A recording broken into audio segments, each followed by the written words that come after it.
Hello and welcome back to another video. Today we are going to start to talk about this next system and how it will be a possible snow threat, a major severe threat across the southern plains, the southeast, and eventually into the northeast as a possible nor'easter.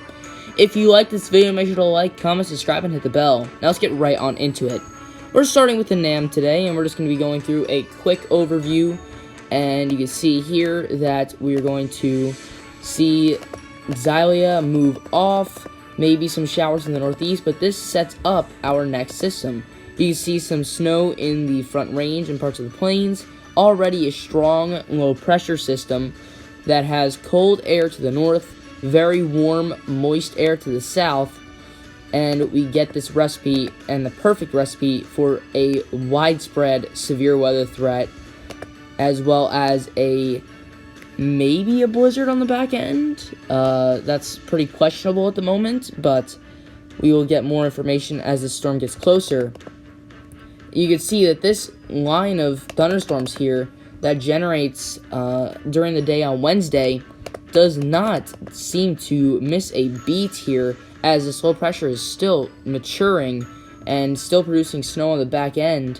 But this is a very mature system at this point. This is Thursday and moving into the northeast. Now, the NAM is starting to show a much more, I wouldn't say severe, but a much more impactful snow event for the northeast as the storm moves off the coast. I think this trend is continuing, and we could see a potentially major nor'easter from this storm. I think that there is definitely a chance that areas north of New York City, but south of the Albany area, this southeast New England area, could see 6 inches of snow from this, according to current trends. That is highly debatable. If you want to debate that, comments in the comment section down below. Do you think that we could see a major nor'easter out of this storm? Let's move on to other models. So here's the GFS, and we're just going to skip right into this storm. Let's go right here. Alright, so the GFS, very similar, but lacks that cold air to really bring in a snow threat, or at least a significant snow threat, until the northeast. And again, we have a low pressure a little bit further off the coast, not as much moisture, but the snow is falling in portions of the northeast. It's just a matter of strength at that point.